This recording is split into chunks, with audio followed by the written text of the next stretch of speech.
Tuesday, the 16th.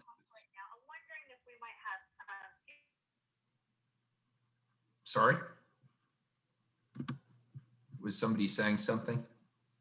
I guess not. Good afternoon. This is Tuesday, March 16th, 2021. This is a work session for the Portland City Council. And we will start with opening remarks by Commissioner Ryan. Thank you, Mayor, and good afternoon, everyone and colleagues. Is everyone here? There's Commissioner Hardesty. Okay. Hi, Commissioner Maps. Keelan, I think we have a slideshow that you could put up this time. Is that possible? Yes, Commissioner Ryan, we'll bring it right up. Okay, sounds good. Okay, so please go to the next slide.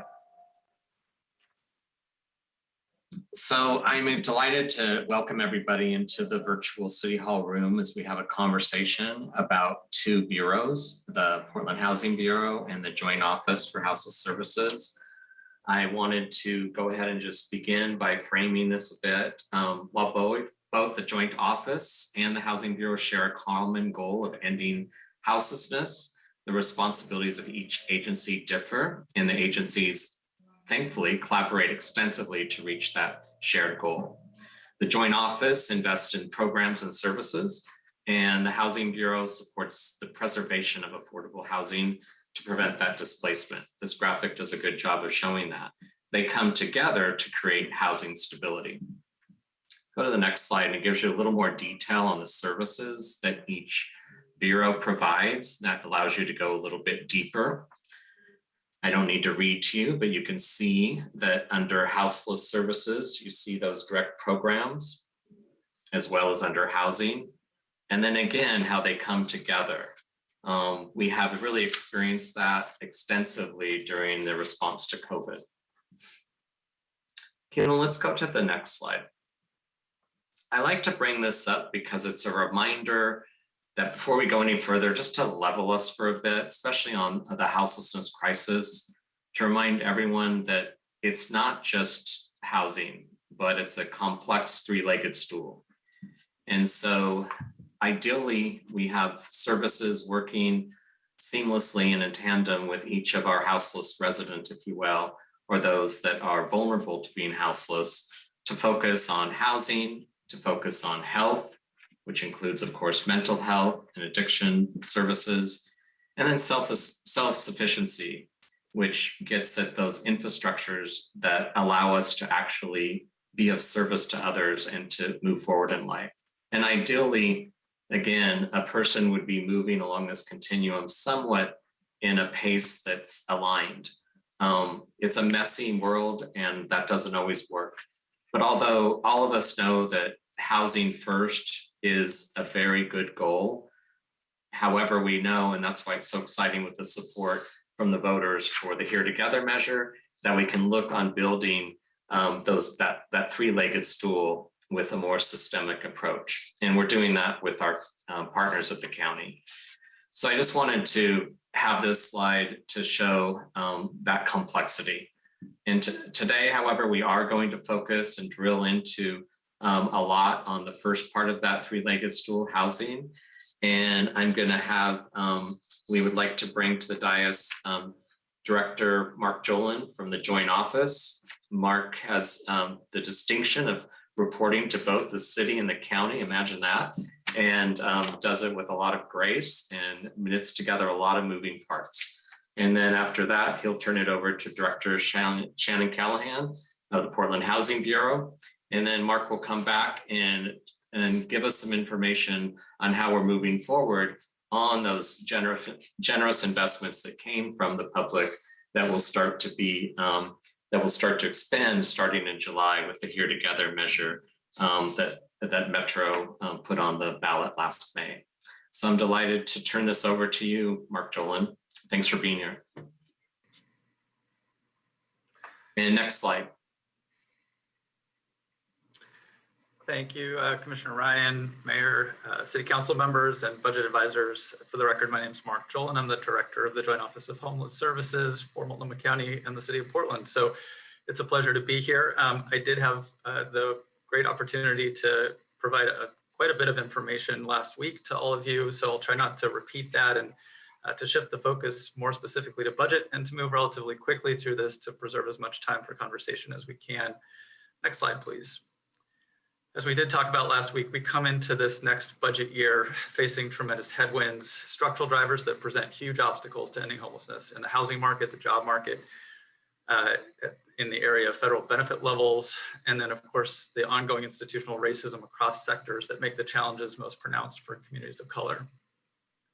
As we shared last week, COVID-19's economic impact at another potentially enormous pool of households that are at risk of homelessness going into next fiscal year and the end of the moratorium. I shared data that up to 50,000 rental households in Multnomah County likely owe back rent and will struggle to repay it without assistance. Next slide, please.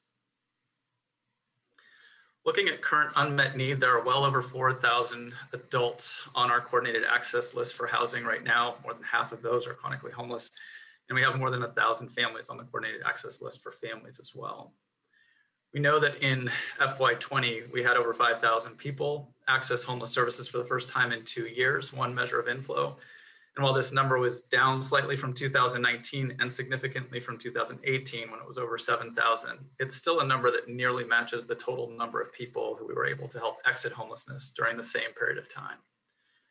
Combining these enormous inflow pressures with the current unmet needs drives home the urgency of continuing our local investments and also taking full advantage of COVID relief funding and the Metro measure. Next slide, please. I want to start with our system performance for FY20 with a focus on our ending homelessness investments. As a community, our efforts to end homelessness for as many people as possible focus on reducing inflow by keeping people in the housing that they have, increasing outflow through helping people return to permanent housing, and by offering people the stability of shelter while they seek permanent housing. We do all of this with a racial justice lens, which means we are seeking to ensure that we are reducing disparities on the basis of race within homelessness. Next slide, please.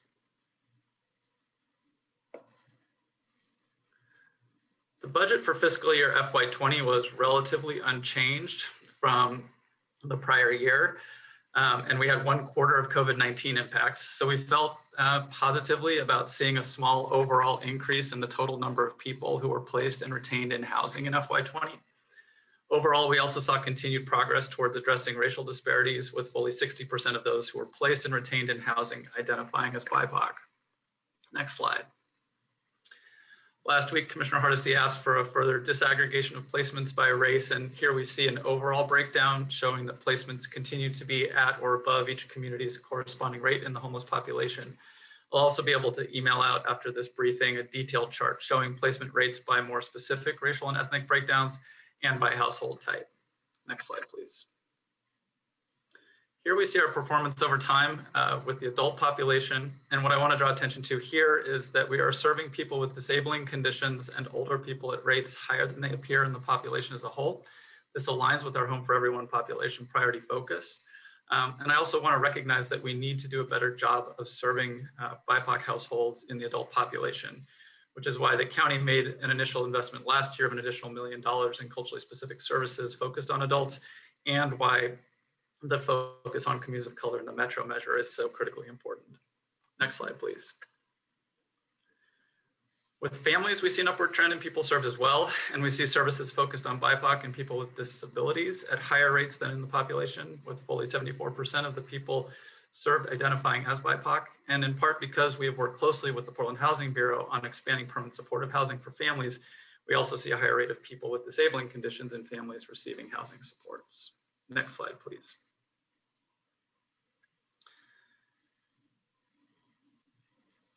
Here you see a similar trend in the youth population. It's a smaller system, but again, you see a large percentage of the youth being served identifying as BIPOC. Next slide, please. And in our domestic violence system as well, we've seen a steady increase and a significant increase in the total number of domestic violence survivors who've been able to move into permanent housing and stay in housing. And again, in that system as well, 75% of those who are being served identify as BIPOC.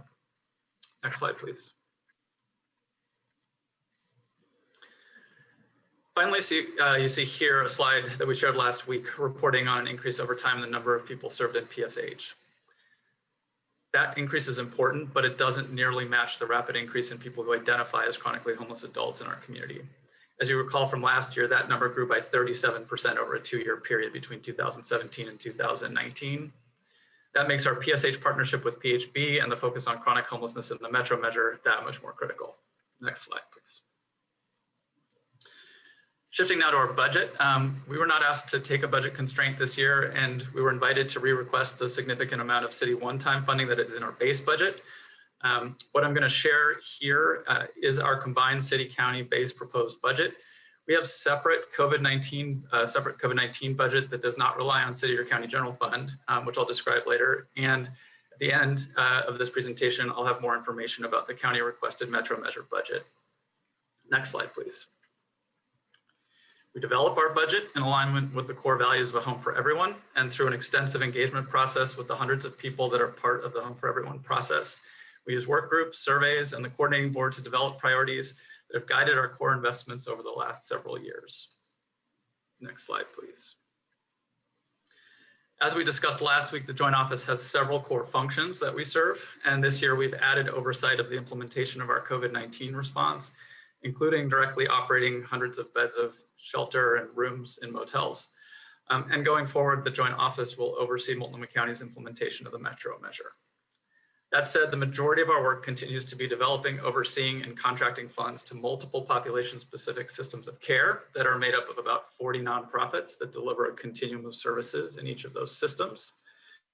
Not only do these systems share essential core elements, they also share certain core service delivery values, including the provision of culturally specific and responsive services, an assertive engagement service delivery model rooted in relationships, empowering those with lived experience to determine the services they receive, and offering all services in a trauma-informed way. Next slide, please. Our total submitted budget is $77.5 million. Again, this does not include our COVID-19 budget or the Metro budget submitted to the county. You'll see here a $4 million increase in proposed city general fund. This reflects a proposed $2 million shift of funds for the service coordination team services contract from the Portland Police Bureau budget to ours, as well as a request for $2 million in one-time funding for shelter capital. And I'll say more about that in a moment. Next slide, please. Here you see that within our base budget, the vast majority of funding is contracted out to our providers. And if you include the capital expenditures, which all go towards shelter creation and maintenance, it's 90% of our funding that goes out into the community. Next slide, please. Over time, we've built our budget allocations to reflect our priorities. As you saw last week, we have progressively increased our investments in all critical areas as our budget has grown, but overall, we've continued to ensure that we are investing at least half of our resources in getting people housed and keeping them housed. Nonetheless, now nearly 30% of our funding is going to maintaining operations of our shelter system. Next slide. Our proposed base budget for shelter remains unchanged. And as you can see here, the city has a somewhat larger overall general fund investment in our shelter strategy than the county. This reflects the fact that a significant amount of the city's one-time funding is supporting critical adult shelter capacity expansion that we undertook as part of the state of emergency. While we haven't proposed additional shelter operations funding in our base city budget, you'll see that our Metro measure requested budget to the county does include a significant increase in shelter operations funding, including funding for alternative shelter expansion. And here I will pause for a moment to flag the one expansion request that we've made here, namely the $2 million towards shelter capital. We expect to have significant shelter capital needs in the coming year, including improvements at the Willamette Center shelter, the build out of the new North Portland shelter on Lombard, the acquisition of a new women's shelter site in the central city, as well as improvements to the hotels we have acquired or are in the process of acquiring. This ask would couple with existing allocations by the county and potential additional funding from the Metro measure to help us meet those needs.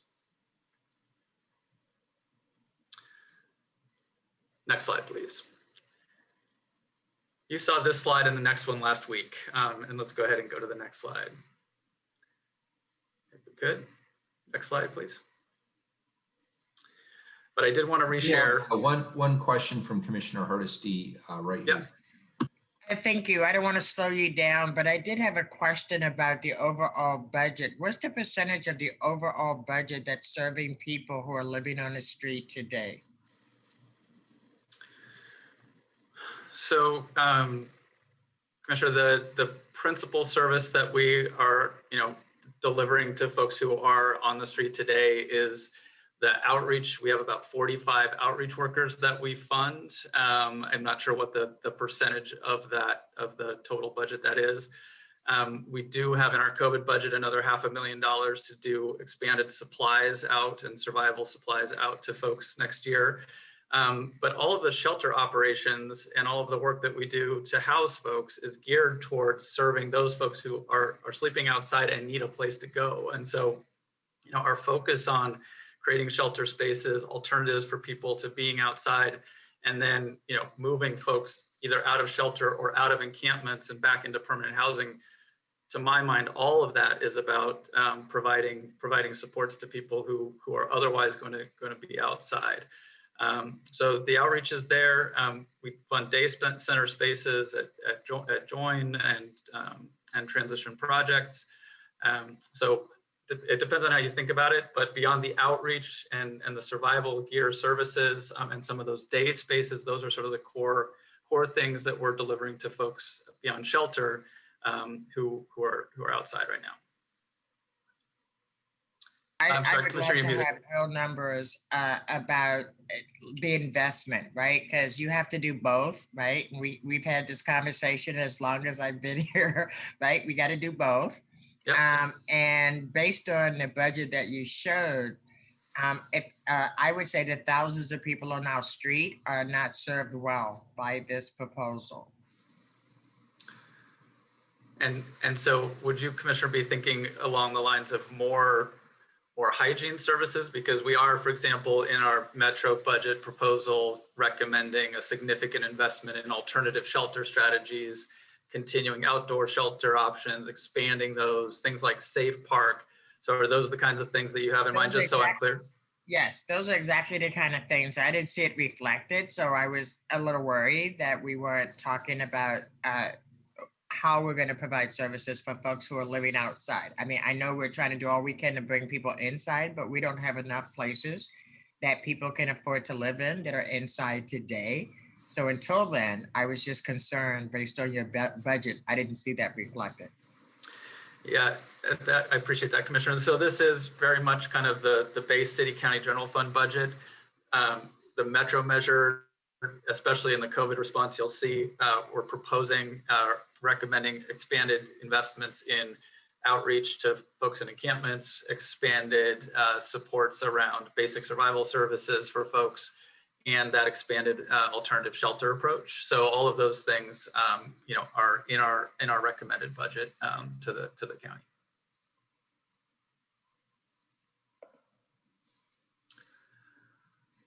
All right, if we could go to slide 25, please. So in our efforts to house people, one of the core strategies is rapid rehousing. Last year in FY20, it helped over 7,000 people come off the street and out of shelter, get back into housing. It's a combination of housing case management, housing placement assistance, housing stabilization supports that are of limited duration from a couple of months to no more than 24 months. It's an effective tool for the right population, and we expect it will continue to be critical in the coming year. But I will say that for too long, it's often been the only tool that's been available to us for households that needed something more, something long-term and more intensive, both in terms of rental assistance and support services. And that gets us to the permanent supportive housing conversation. Next slide, please.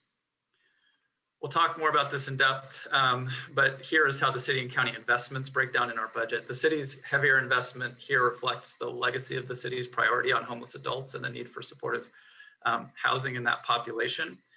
Between the rapid rehousing investments and the supportive housing investments that are contemplated here in our base budget, we expect that next year we'll again be able to move about 6,000 people out of homelessness back into permanent housing and to retain an equivalent number who were moved in to housing this past year.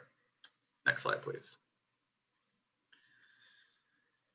In addition to rapid rehousing and supportive housing, diversion is one of the most cost-effective investments we can make in reducing homelessness. And here you see a disproportionate amount of city one-time general fund going into this, again, because it was a system innovation that we launched in response to the state of emergency.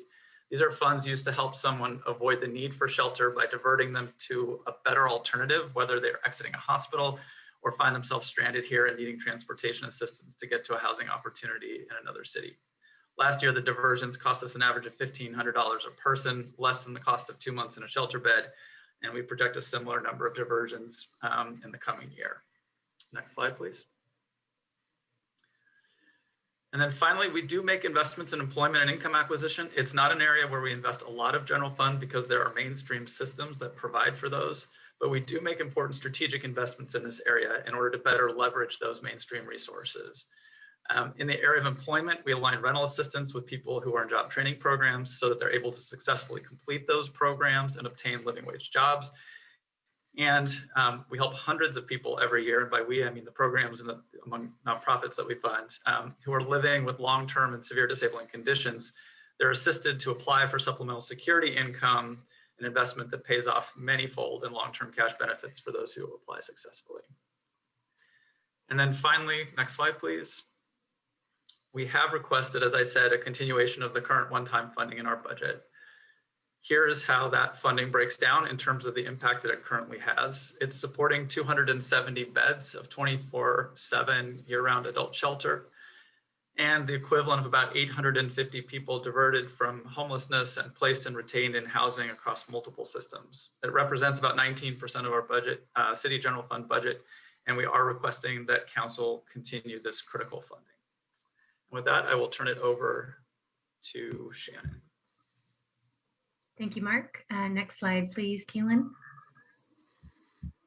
And skip one more ahead. Thank you.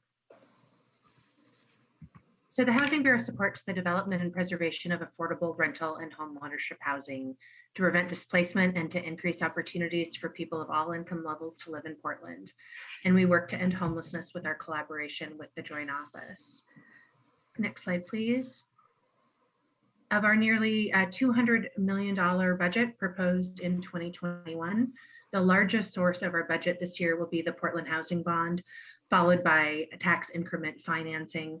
The two smallest portions of our budget are general fund, coming in at just 2% of our overall budget, and the rental registration fee, a new revenue source for the Bureau, which is devoted to renter and landlord services.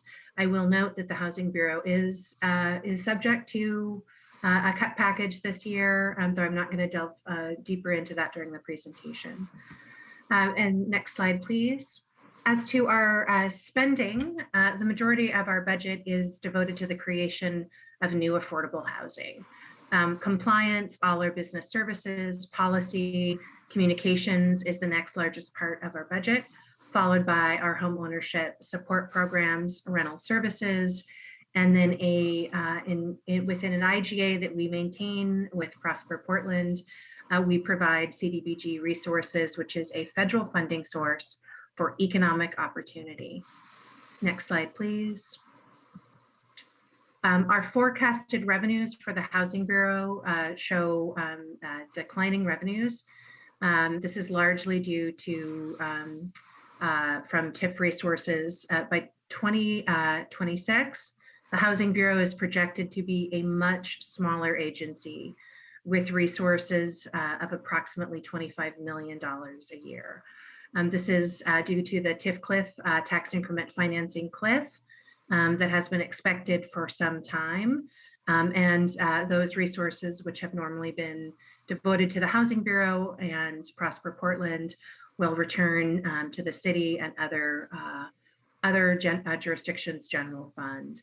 The decline in our revenues is also coupled with the spending down of the Portland Housing Bond and the Metro Bond. Without a new source of funding, the Housing Bureau will contract in both service delivery and associated staffing. Next slide, please. Over the next part of our presentation, we're going to delve deeper into some of the core work of the Portland Housing Bureau. We're really going to focus this section on the creation of new affordable housing. But before I begin, I just really would like to thank and acknowledge my entire Housing Bureau team for their work over the past few years, which has made everything that's happening right now possible, and the creation of thousands of units throughout our city for Portlanders. But I really want to thank and acknowledge them for the work that they have had to do during the pandemic to keep these very complicated developments on track. It's been no small feat. And I'd also really like to acknowledge our partners at our sister agency, the Bureau of Development Services, who've really been essential in all of these projects moving forward. Next slide, please, Keelan. In 2015, the city declared a housing emergency. The Portland Housing Bureau accelerated our resources to create more housing sooner. Since that time, we've worked to create a pipeline of over 5,700 new affordable homes that will stably house 11,000 Portlanders. Nearly 3,000 units of this housing are already in operation, 23 of which have come, 23% have come from our inclusionary housing program, and 1/3 of all units we've produced since 2015 have been deeply affordable, meaning they're affordable to people with little or no income. Next slide, please. Keelan, if you wouldn't mind advancing the slide.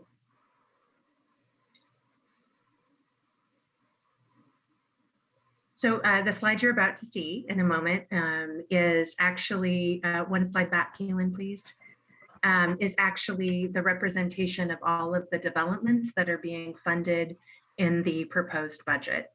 As you saw earlier, 86% of our budget is devoted to the development of new affordable housing. And you'll see that there are 3 projects on here that are in the closeout phase, meaning we're finalizing their last payments toward the construction financing. So those units or those buildings are already housing Portlanders, and the remainder will all be in the construction phase. So our budgeted resources are going to support these developments through their construction financing. Next slide, please.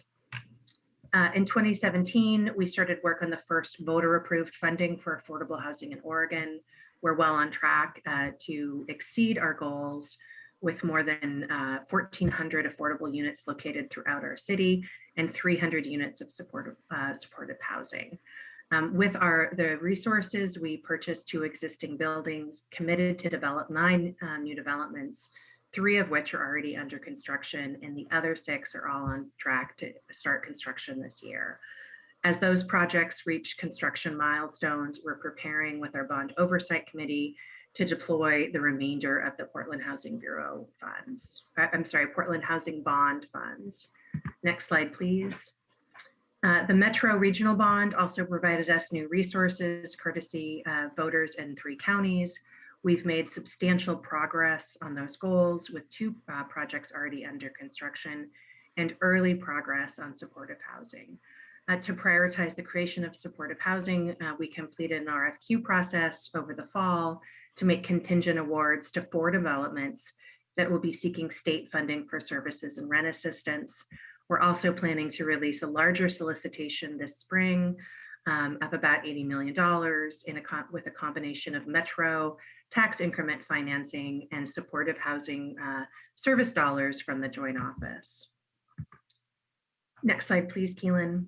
And finally, our inclusionary neighborhoods program creates moderate and affordable housing in private developments throughout our city. The program has already created or will create 1,100 units in various places. And the majority of those units, 62%, are affordable at 60% of the area median income. Next slide, please, Keelan. And now I'd like to turn it over to Mark to talk a little bit about our supportive housing joint work. Thank you, Shannon. And as Commissioner Ryan noted at the beginning, this is a place where the Portland Housing Bureau and the Joint Office have been collaborating deeply over the last several years, not only with each other, but with lots of community partners. Supportive housing, as most of you will know, combines deep long-term affordability with critical wraparound supportive services to help people with serious disabling conditions obtain and maintain housing stability. It's the best answer to the growing rate of chronic homelessness in our community. It addresses the two critical obstacles that people face: the inability to afford the rent and the need for services to maintain tenancy, maintain health, and obtain income over time. Next slide, please. We have made significant strides towards reaching our goal for increased supportive housing. Over the past several years, since the city and county passed their supportive housing resolutions, we've been working collaboratively and strategically with jurisdictional and community partners to create hundreds of units of new supportive housing. 305 have already been opened. Almost 1,000 units are slated to be open by the end of 2023. And with Metro Bond and Supportive Housing Services Measure resources, we've identified and allocated funding to support an estimated 250 additional PSH units. Next slide, please, Shannon. Of the total of more than 1,200 units in operation and in progress, 57% are newly constructed or permanent units, and 43% are leased units in the private market. While leased units is a really important part of our strategy, the newly built permanent units will provide long-term certainty of these units for people who need them for decades to come. That's why it's so important for the Portland Housing Bureau and other funding partners to braid our capital resources with supportive housing service dollars and rent assistance to create these units. They can also be purpose-built so as to encompass designs and service spaces that are conducive to supportive strategies and the populations that are being served. Next slide, please. In this calendar year and next, we expect 223 new units of permanent supportive housing to open. These represent, in the buildings that they're contained within, they represent a permanent inventory of 906 total units, 25% of which will be dedicated to supportive housing. Next slide, please. This map indicates where those new developments are located. They'll be welcoming families this year and next into permanently affordable homes. Next slide. In the midst of the pandemic, we and our partners have been able to keep 6 projects on track to break ground. Las Adelitas from Hacienda CDC broke ground just last Friday, and Hayutalixum from NEA will break ground later this month. Next slide, please. Before the end of this calendar year, we expect 6 additional developments to commence containing 242 units of supportive housing, including the Westwind Apartments, which will come to council tomorrow for final financing approval. Next slide, Keelan, thank you. So in response to the pandemic, the Joint Office and the Portland Housing Bureau have added and changed our programming and services in response to the community needs to support housing stability. We're now going to talk with you just a little bit about some of those programs and ways that we've adapted our programming to respond to the pandemic. Next slide. The Rental Services Office has assisted 3,000 landlords and renter households. Our hotline calls have, not surprisingly, shifted from addressing local landlord-tenant laws to addressing landlords and tenants issues about the complex and shifting landscapes related to eviction moratoria and the payment of rents. Next slide, please. The city and county have also increased direct community stability funding. The Housing Bureau, in partnership with our jurisdictional partners and community partners, has created 4 new programs with over $39 million in both Housing Bureau and CARES Act resources to fund emergency cash assistance for nearly 30,000 Portland households, rent assistance that is serving at a rate of over 80% in the BIPOC community, and also foreclosure prevention resources. Mark?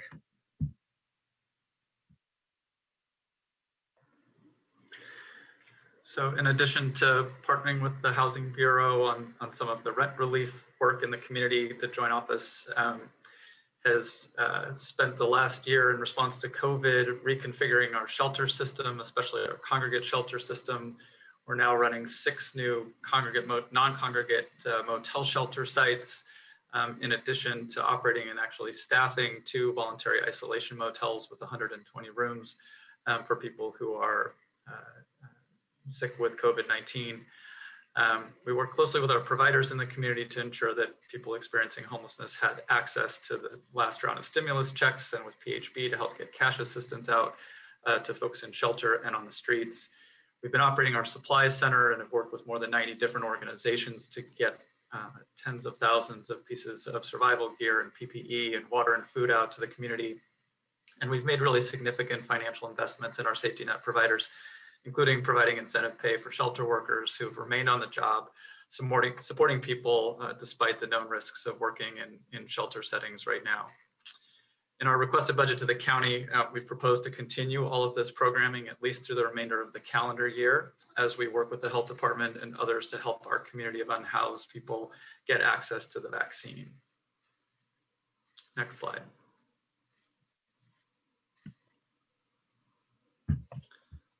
And Shannon, I think. Looking forward into 2021 in collaboration with our community partners, the state, Multnomah County, the Joint Office, and Home Forward, we're looking to align rent assistance resources to provide numerous access points to provide rent assistance to landlords and tenants, which ultimately flows directly to landlords. This includes the state's Landlord Compensation Fund, our local community-based provider network, and ensuring open public access points, including through service entry points like 211. Next slide, please. Yeah, And Commissioner Hardesty has her hand up. We could pause for a moment. Commissioner Thank you. Could you go back to the last slide, please? Director Callahan, thank you.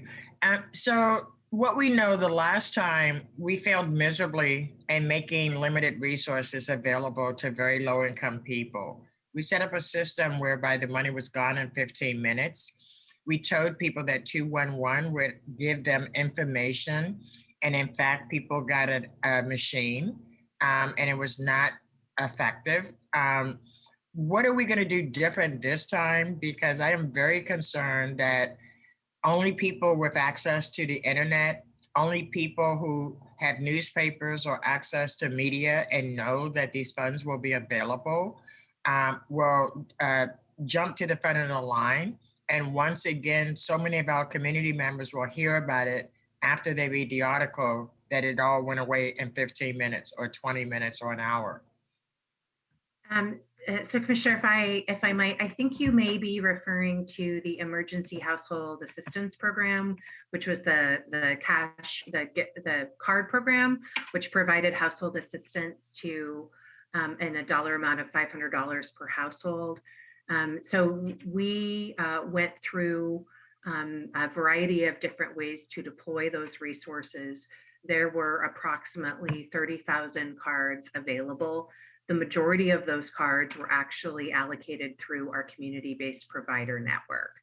And so then we had a couple of limited public offerings. The first was a one-time offering where you had to get in quickly. The second time that we did this in December, we used a lottery approach.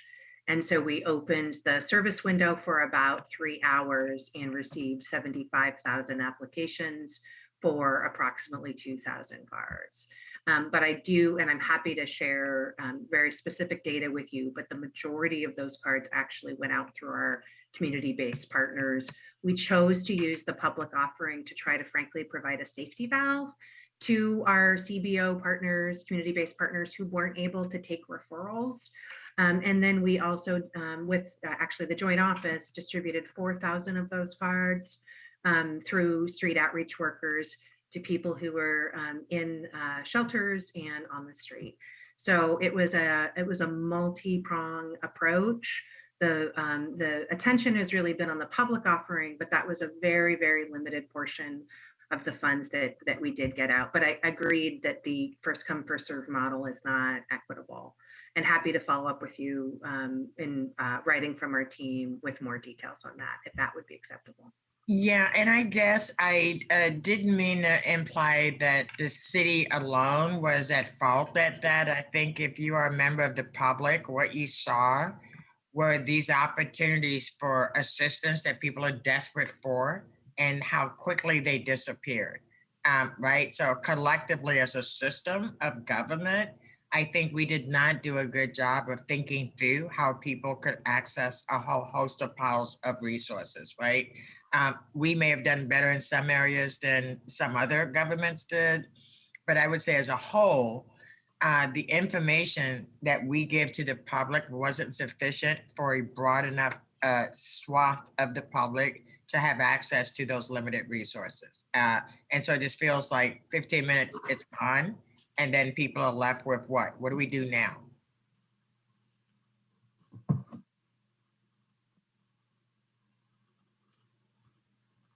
Was there a response to that?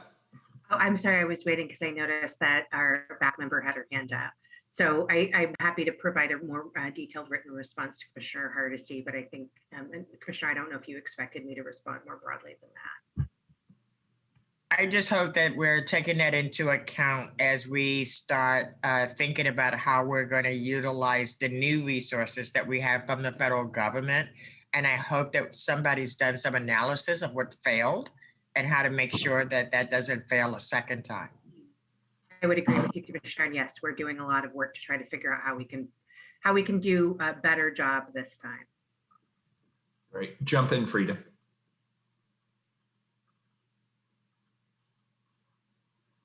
Frida, you're still muted. Okay, yeah, I know. It's clicking all the right buttons.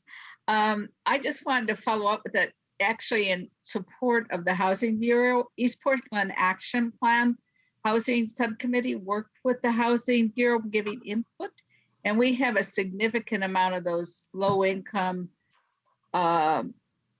families, as well as people who lost jobs because of service sectors, and they worked heavily with us and the school. We worked with them to get the information out to the people who don't always hear. We got it through the school districts so they could get it out to their avenues of support.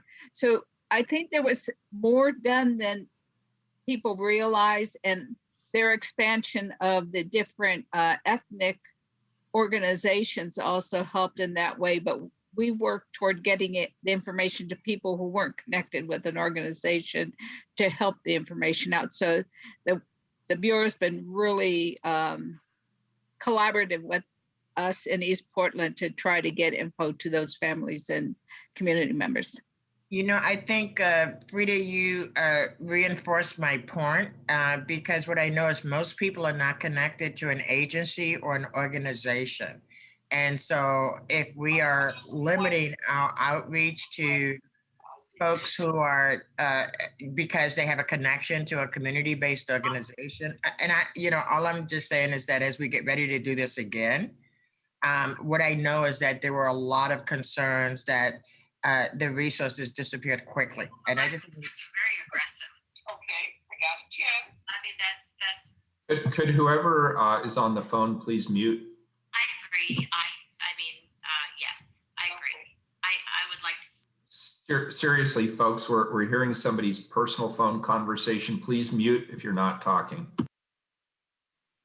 I really don't want to slow us down. I just want to just put a pin in it and just say, as we start planning for the next allocation, just learn from what we did the first time and hope that we can serve a broader segment of our community. Thank you. Completely agree, Commissioner. Thank you for those comments. So if we might go to the next slide and one ahead quickly. So I just wanted to highlight the Housing Bureau and the Joint Office collect an amazing amount of data on our impact in the community. There are two things I wanted to highlight, if I might, thank you, which is we prioritize assuring that the construction we support also supports disadvantaged minority, women, and emerging small businesses. Over the last 2 years, the developers we work with have achieved a 29% participation rate for hard cost. But we also set a soft cost goal to ensure participation throughout the development process. And these soft costs would include things like lawyers and architects, We've been working with our local minority contracting groups to even do a better job as we go forward with the Portland Housing Bond and Metro Bond resources. Next slide, please. The Housing Bureau's dollars, though, ultimately support Portland families. Our buildings in total house more than 22,000 residents throughout the city. And through the financing and regulations of affordable and inclusionary housing, the buildings that we have in our regulatory portfolio are the equivalent of 11% of the rental market. But we do have more work to do to ensure more equitable access for those who need affordable units. While these figures only represent the heads of household in each unit, BIPOC communities do not have the same representation as their population compared to income, with the exception of being equal for white families and slightly overachieving for Black and Native American families. We're going to continue to employ and expand a variety of strategies to address these inequities, focusing on culturally specific development and service partners, and leasing and marketing plans. If I may go ahead.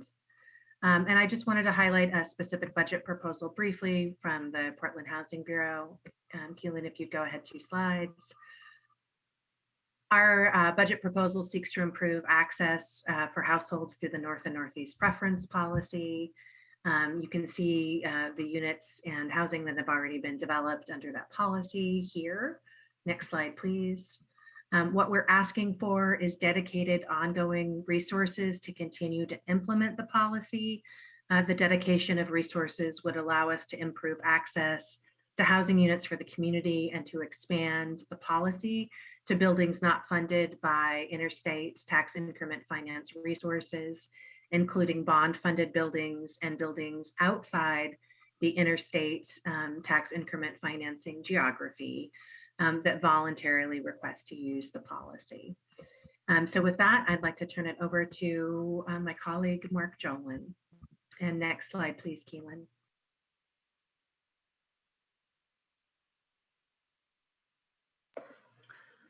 Thank you, Shannon. We can go ahead 1 more slide. So I wanted to provide a little bit of information about where we sit with the Metro Supportive Housing Services measure. Next slide, please. We had the privilege of coming before council a number of months ago with a draft local implementation plan for the Metro Supportive Housing Services measure. Heard feedback, incorporated that feedback into a final plan that was approved by the county board in December, then went before the oversight committee of the Metro Supportive Housing Services measure at Metro, and was approved unanimously there. And it now awaits incorporation into an intergovernmental agreement with Metro, between Metro and Multnomah County, that would then sort of formally adopt the plan. We did this year go through the exercise of putting together our initial recommended budget for the county chair. She has that recommended budget from us in the form of a number of program offers that are publicly available. We took as our guide the local implementation plan. That was the purpose of it, was to set a framework for how we invest these dollars or propose to invest these dollars. We started with this recognition that the kind of scale that we're talking about is going to require building a very solid foundation for the full implementation of this measure locally and regionally. That includes investments in planning and policy, in data and evaluation. Many of you may be aware that with Commissioner Ryan's help, we've been engaging with Community Solutions around becoming part of their Built for Zero initiative. We also recognize in the LIP the urgency of investing in the community-based organizations that we're asking to do this work, both those we have and an expanded provider pool. The LIP also calls out the fact that we're in a pandemic and that we're going to need to come out and recover from the pandemic, and that these resources can appropriately be used, especially in the near term, on some strategic investments related to COVID-19. Then there is, and this was loud and clear from City Council in our discussions with you earlier, a very significant emphasis on expanding behavioral health services in connection with supportive housing, yes, but also on the streets, in shelter, and in housing. And then finally, an urgent need to build out the infrastructure to expand supportive housing and rapid rehousing as much as possible, as quickly as possible, given the crisis that we have in front of us. Next slide, please. Can we go to the next slide? So here in summary is how the dollars are proposed to be invested by service or by sort of category. And they do reflect very clearly the priorities laid out in the LIP. On the bottom, you see the emphasis on housing placements. This measure is about increasing housing access for people experiencing homelessness, first and foremost, and that is where the bulk of the year one investments will go. We expect those to be the longer term investments. They build out long-term rent assistance and wraparound supportive services. You'll see next going up from the bottom, and that investment in capacity building, the critical need to support current and future organizations in helping to deliver on the promise of this measure. Then safety off the streets, which is the range of shelter investments that we were talking about before, including alternative shelter. There's a significant investment in the administration, operations, and data capacity of the systems, again, as I mentioned. There's a proposed investment in shelter capital and employment. Planning and policy and regional coordination work here is substantial, especially in the short term, and these budget proposals would recognize that. And then the need for increased engagement out in the community on the streets through expanded outreach capacity and assessment capacity to ensure that people are getting navigated to the support services that they need. Next slide, please. Here is the way that this shows up in our budget, just for context. You can see the base budget that we've been talking about today, the proposed through FY22, and then the sort of teal color support housing services bar. And then you also see here that COVID-19 budget that we proposed to the county to continue funding our COVID response. Go to the last slide. So in terms of the COVID recovery recommended Metro investments, there is a focus on rental assistance, both prevention and rapid rehousing. This goes to the anticipated impact of the moratorium being lifted. This could be direct funding of prevention and rapid rehousing, but it's also dollars that we can use to leverage those new federal dollars that come and state dollars that come. They don't always provide enough resource on the administrative and program side to efficiently implement. There is a contemplation of making investment in low barrier employment opportunities, and then, as we talked about, expanded shelter and outreach capacity. On the behavioral health side, the recommended budget would expand access to treatment. It would expand access to specialized shelter and transitional housing for people with severe and persistent mental illness and with substance use disorders. And it would expand the long-term housing options for people with severe and persistent mental illness, including people on assertive community treatment teams. And then finally, a large investment in local long-term rental assistance expansion and the wraparound support services that we would need to deliver on the promise of expanded supportive housing. And finally, as I mentioned before, making the necessary investments in the foundational capacity to do the work, to do the community-based planning that is required to collect the data, to evaluate the data, and make sure that the investments that we are making are strategic and getting the best possible outcomes. So I see Commissioner Hardesty. Yeah, when I say the question is treatment access, so here it's not actually providing the treatment services, it's providing the skilled folks who can help people navigate through and get into the treatment services in our system. It's a program that the county health department operates that would have is proposed to have some support specifically for people experiencing homelessness. So that is what I have, and I think that wraps up our presentation for today. Thank you, Mark, and I'll turn this over to Commissioner Ryan to start off our Q&A. I see Terry's already got his hand up, so I'll go ahead and take care of Terry. Jump in. I have a question about, and this may be a planning issue. Is there any connection with kind of the broad development of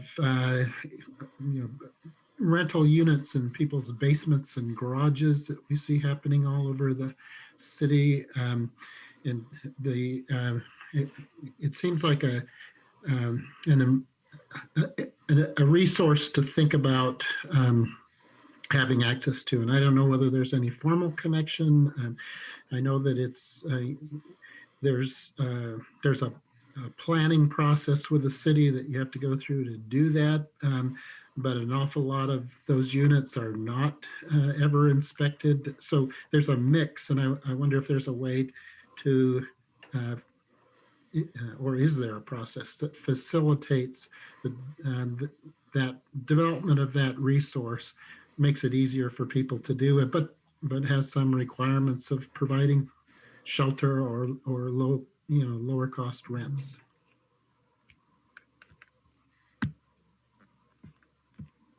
I'd be happy to try to respond to your question, Mr. Cross. Thank you. We have looked at some programs directly related to what we sometimes call accessory dwelling units, whether that be a separate housing unit or something in the basement. And we have not been able to really kind of crack that nut from a financial sense for a variety of different reasons to be able to provide support.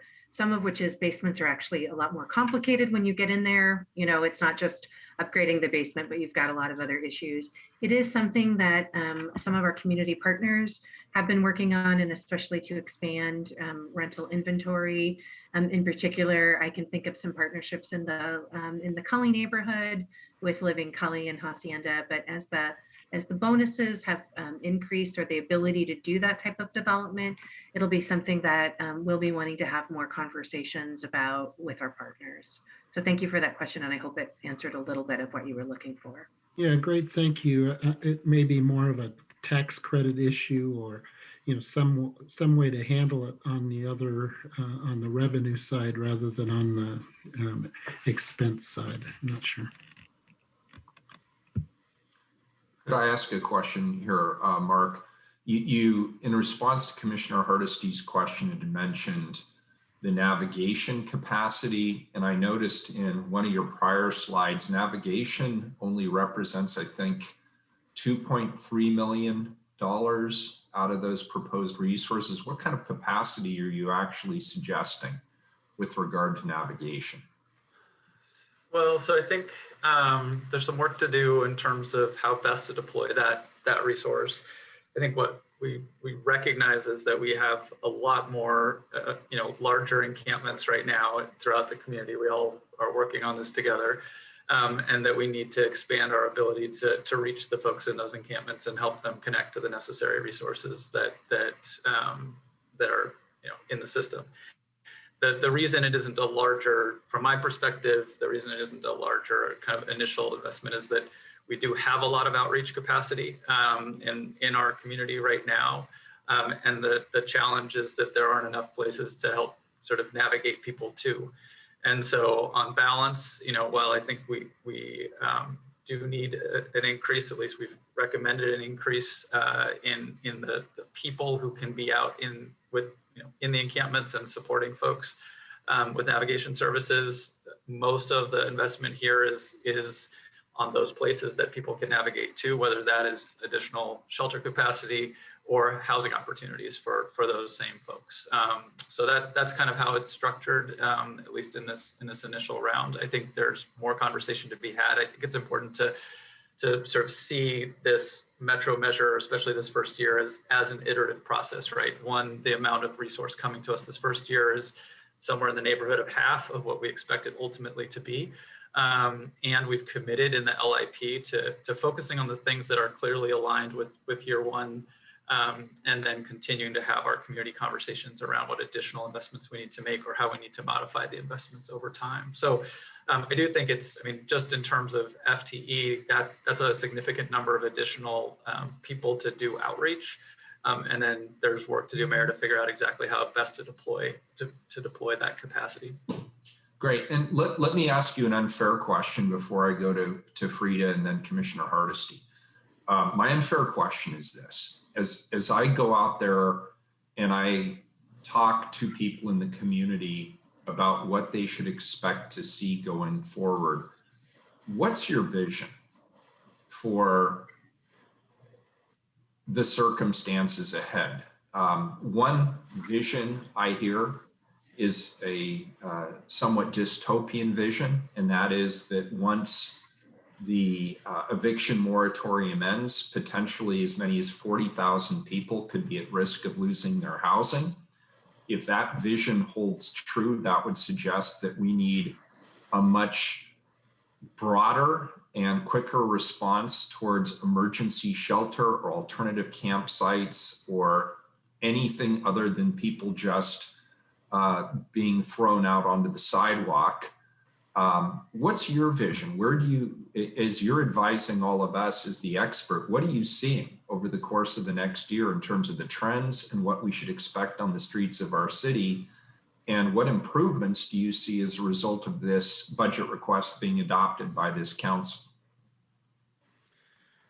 So that's a fair question and a difficult one, but I will say first that every dollar we can push towards prevention is going to be a dollar well spent, that it will always be less expensive to keep people in the housing that they have rather than having them land on our streets and then trying to support them in emergency shelter of any kind and then making the necessary investments to help them get back into housing. So whatever we can do with our dollars, whether they're the federal dollars or state dollars or our local funding, to invest in prevention and ensure that those folks don't become homeless in the first place, I think that would be my first strong recommendation, is to really focus there and make sure that we're figuring out how to get those dollars to the people who, but for those investments, are going to wind up experiencing homelessness.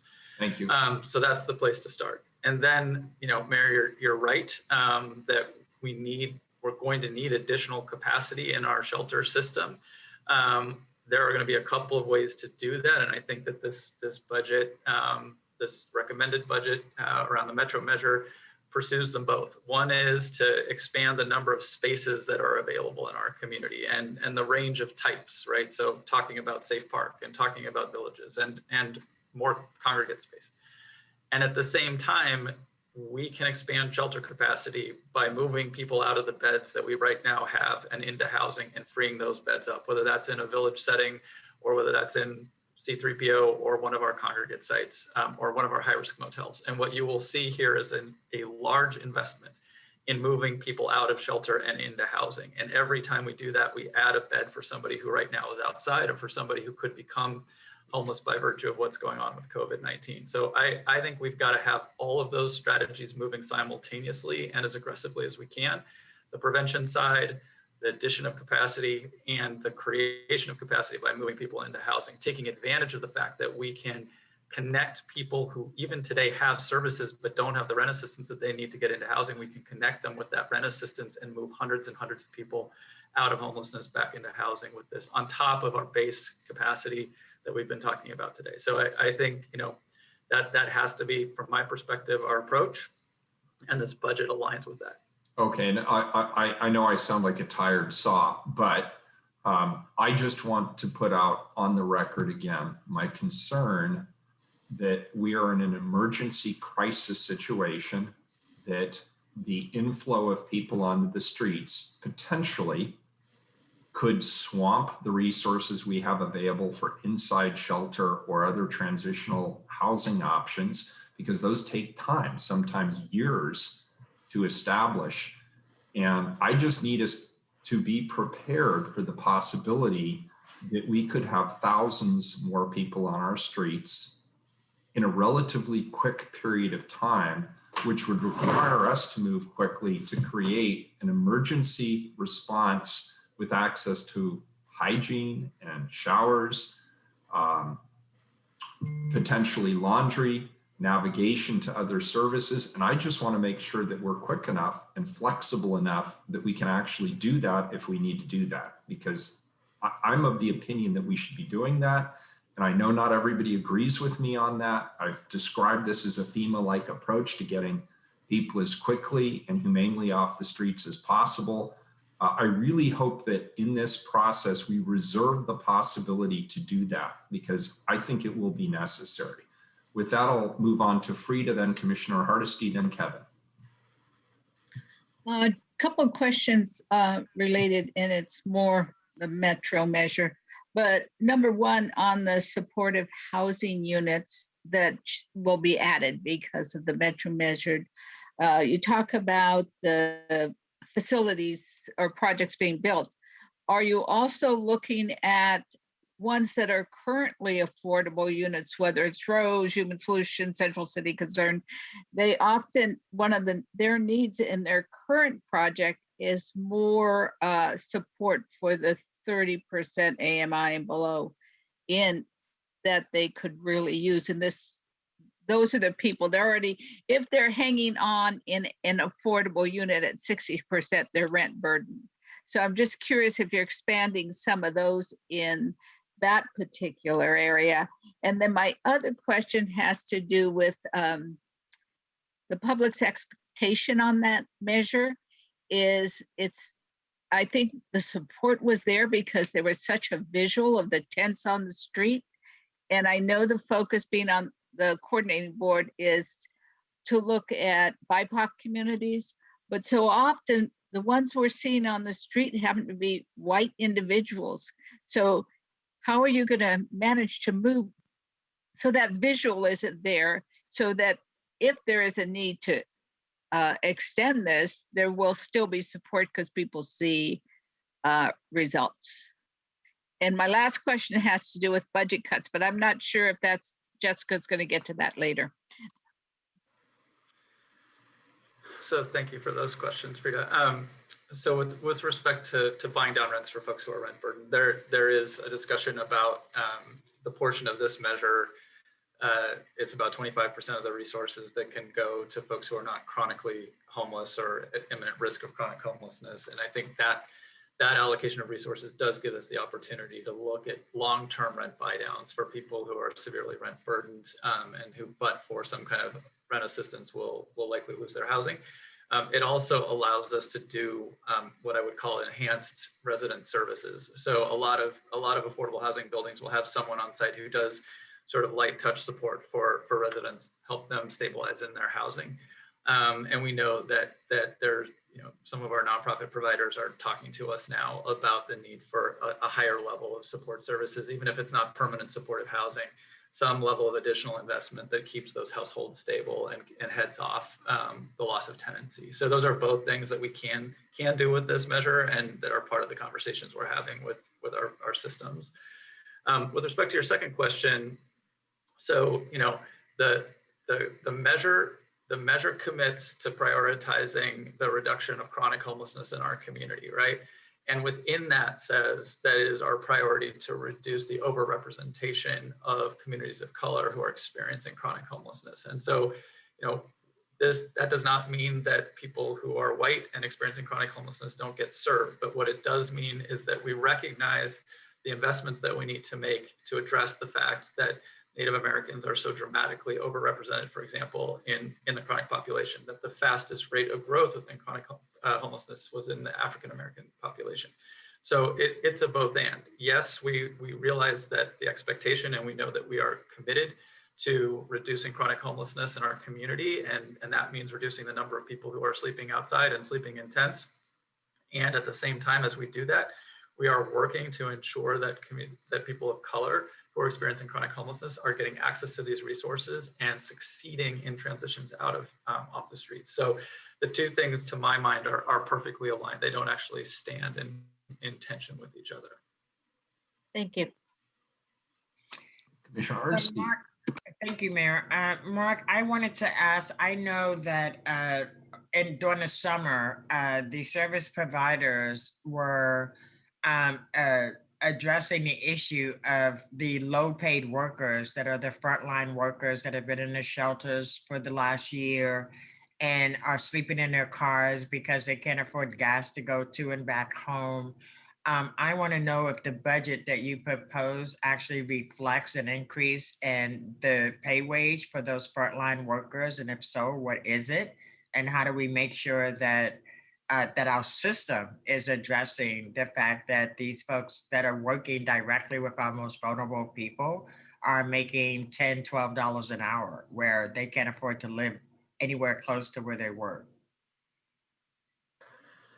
Yeah, this is a significant concern. We've heard it, and we also recognize, and the LIP recognizes that part of the capacity of the system is being able to retain the people who are currently working in it and the benefits of that longevity. And right now, we're hearing loud and clear that people are not staying in their jobs because the jobs are hard, extremely hard, and in many cases, they're not very well paid. And so the commitment in the LIP is to do a study of that dynamic and exactly what the pay scales are across the system, to understand the wage differential, frankly, between frontline workers and management level workers across the organizations, and to come forward with some very specific recommendations. I can say that, I recognize the urgency of that, right? I think everybody who's involved in this recognizes that to really move forward under the Metro measure, we're going to have to find a way to address this. And the significance of this for all of us, but especially on the county side, is that the Joint Office is one element of that safety net of services, and the measure is resource for that one part of the safety net, and the safety net is much bigger. And so thinking through this from a sort of county-wide and community-wide lens, and what it would mean to address this, because it isn't an issue that's only present in the sort of homeless services sector. So there's definitely a commitment here in terms of the LIP to move this forward. And I'm expecting that these are going to be the conversations that we're having with our providers over the next year. We just have to be. I don't know that you answered my question. So is that a yes or no? Are we going to increase the wages of those frontline workers in this contract that you're proposing for us this year? So that's not something that, that's going to be up to the chair and the county board ultimately in terms of this recommended budget. Well, we got skin in the game. How can it just be up to the county board? How much money? So should we just take our money back and let the county do their thing? What do you mean that it's up to the county? Well, you asked me about the Metro measure and where I'm asking about your proposed budget. You're asking us for more money. You have all these services that you're going to provide, and what we know is the people who provide the service are making poverty wages, and on behalf of the city and the county. And so my question is, we've been talking about this for a couple of years. The pandemic has actually exacerbated the inequity. And so my question is, how are we moving that forward in this budget conversation?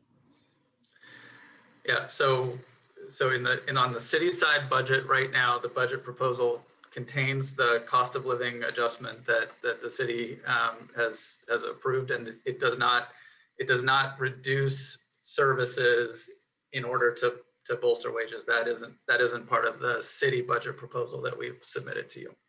It does provide the COLA, which will provide some adjustment of wage, but that's the extent of what's in this current budget on the city side.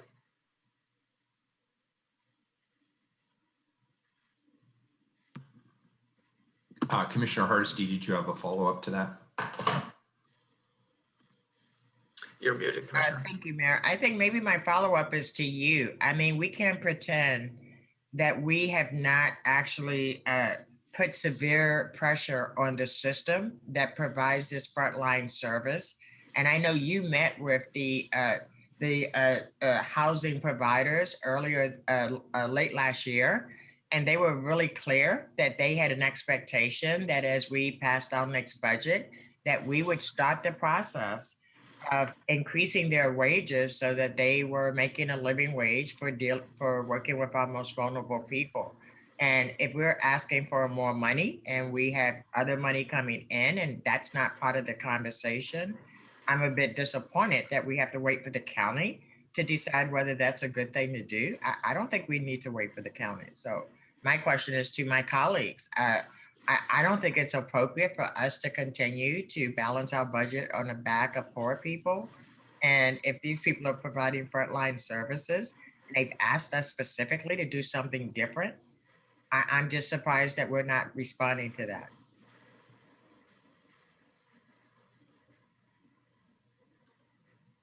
All right. Kevin, you had a question? Yes, just a quick 2 questions. One, you had already mentioned, Mr. Mayor, about the pending changes to people once the moratoriums are gone. So are you guys forecasting what that's going to look like at all? Just kind of getting some order of magnitude estimates of what could happen in the fall? So that's the first question. And the second question would be around kind of lessons learned from your, say, your top 5 projects year over year. You know, maybe you could take a look back and see what worked well, what didn't, what could you fix, what could you do differently? So are you guys kind of taking that approach also in your programs?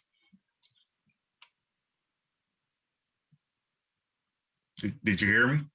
I did. Mark, do you want me to take the first part of that with what we're estimating in terms of rent assistance?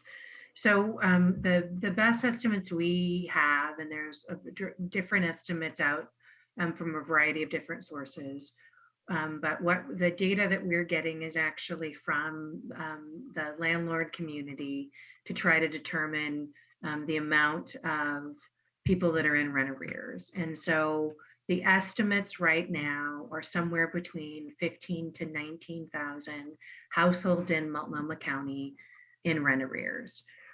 If they are in full arrears, this could mean about $25 million a month that has been accumulating during the pandemic. Now, we've been able to support with the city and county programs last year over $30 million in rent resources. The state has stepped in, and what we know is available or will be available in Multnomah County is approximately 73 million in resources, and we're expecting approximately another $40 million. So we know we have about 113 million is kind of a good estimate. So that's really where our systems of delivery come in and try to reach both landlords and tenants to be able to help pay back rent so that they're not evicted when the moratoriums expire. Presently, the state moratorium expires on June 30 of this calendar year. And on July 1, if families aren't current in their rent, they are could be subject to eviction. So what we're working on right now is, and have been with our all of the partners that have funding and can provide some level of support with our community-based organizations and other types of public offerings to get those rent assistance dollars out into the community. What we don't know really and aren't able to factor in is some of the impact of some of the more recent stimulus dollars that families are also taking in. So we are I would echo what Mark said, which is we do not want to have families lose their housing and have to go into a large shelter type situation. Our best and priority for the money is to make sure families are stable where they're at. And it's going to take a huge combined effort of every single government entity and largely a significant amount of capacity of our community-based partners. So at least I hope I answered your first part of your question. And I know you wanted some lessons learned concepts, and I wasn't sure what that was specifically in reference to, or if you were more open with what we could offer with that. No, it was just a tool I've used in a past life or two. Just kind of what did you do over the prior year? What worked well, what didn't, and what could you fix? So just seems like you guys would have a kind of constantly changing top 5 based on what's happening every year, because it's been quite the ride over the past 5 years. And just kind of take a look at your larger projects or programs and just see how you can continually improve them. So I will say from the rent assistance perspective and the community-based support, as much collaboration and easy access for community with single applications translated into as many materials as possible, echoing somewhat of Commissioner Hardesty noted earlier, providing as much access and as much information to the community as you can. I think also supporting our community-based partners We're asking a lot of our service delivery of actual service workers in our community organizations. And as much as we can support their capacity and staffing is a huge part of our combined success. So those would be my top three, at least as it relates to the pandemic response. Thanks. So let me touch on this since nobody else has their hand up right at the moment. So Mark, could you tell us a little bit, and I didn't realize, I think Commissioner Hardesty's question was addressed towards me and not you, and I didn't understand that. So I guess I would respond to Commissioner Hardesty's question. Do I support us supporting vulnerable populations on the backs of poor people? I want to be on the record as saying no. Now the question is, how does this work? And the way I sort of envision it working is, I don't think it's our place as the city council to necessarily dictate how an independent agency operates. But I do think we as a council can establish standards for agencies that we choose to partner with. In other words, if there is a housing agency that is not supporting its employees or has a hostile relationship with its employees or has many disgruntled employees who feel that the service that is being provided is substandard or that the conditions are unsafe or untenable for any reason, I think that should give us pause as contractors. And so I'm sort of assuming, Mark, that you as the Bureau Director and as the one who is negotiating these contracts with all of these various entities, and I think you said something like 95% of the resources that you receive is in turn put out into the community through contracts. I would assume that there is that discussion at that level as opposed to the council level, but give us some idea of how that process actually works and how a provider is either seen as a provider that's a good employer or a provider that's seen as a not good employer that we should probably stay away from. How do you go about vetting that process? So there are a couple If I may, Mayor, that's not really the question. The question is really, if we have people who are the ones that are working in the shelters, these are the people that are working, providing support services inside our affordable housing units. If they have come to their government partners, and we, the city, are one of their partners, and sat down and said, look, this is not sustainable. Our employees are quitting at big numbers, and they're quitting because we don't pay them enough for them to stay in this very hard job over a year or two, right? And it's costing us as the governments more money to keep retraining new people who take their expertise somewhere else. And so the question isn't about trying to tell governments what to do, but it's about being responsive to the people that are providing the services to our most vulnerable community members. And I know they've met with me, they've met with you. I know they've met with the county. I've had this conversation with Mark Jolin for at least 2 years. And so this is not a new conversation. And coming out of the pandemic, if we're just going to keep doing business as usual and keep adding more work on top of what we've asked these nonprofits to do without acknowledging that we are burning people out, and we're burning people out at the lower end of the pay scale.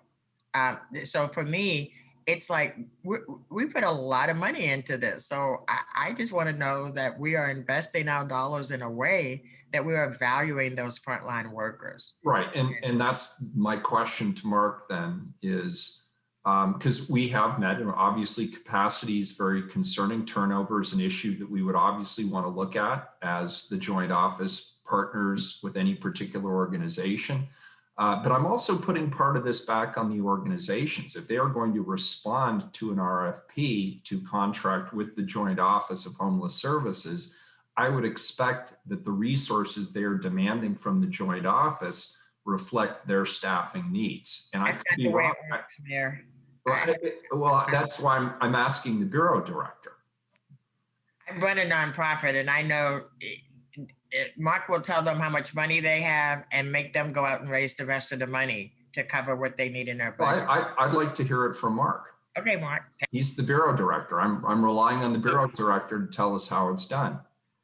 Yeah, so there, all of those things are happening to some extent, right? So we do fund the vast majority of the cost of a program, a shelter program or an outreach program for a provider. It's true, as Commissioner Hardesty says, that often a provider has multiple sort of streams of income that they rely on. They don't just rely on us. And so they may be able to come forward with a proposal that says, you know, we need you to give us X amount of dollars in order to deliver this service.